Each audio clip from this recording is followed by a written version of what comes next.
Mieux que le métaverse, imaginez un monde onirique où vous pourriez interagir avec qui vous voulez.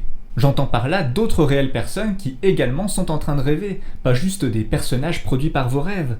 C'est le doux fantasme des rêves connectés qui nous est vendu dans pléthore d'œuvres de science-fiction. Mais est-ce que de tels rêves sont envisageables dans la vraie vie? Ça semble mal parti, parce que lorsque la science se penche sur le sujet, elle nous rappelle que cela impliquerait tout d'abord d'avoir une prédisposition à la télépathie.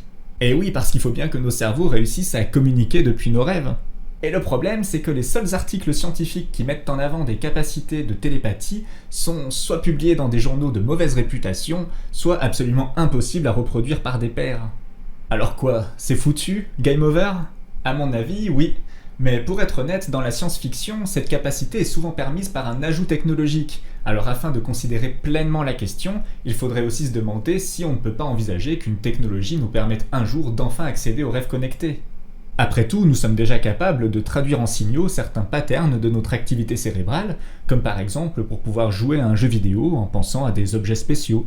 Le souci, c'est qu'on en est à un stade encore très expérimental, et que même si on parvenait à faire de grandes avancées très rapidement dans ce domaine, on reste sur de l'activité cérébrale d'éveil. Or, ce qu'il nous faut pour notre objectif, c'est également de grands progrès de compréhension de l'activité cérébrale du sommeil. On l'aura compris, les conditions ne sont pas top top pour que l'on puisse promettre de vivre prochainement un rêve connecté. Mais vous savez quoi, moi je trouve ça pas plus mal, parce que dans un monde où les rêves connectés seraient possibles, ils auraient très vite fait de devenir la norme.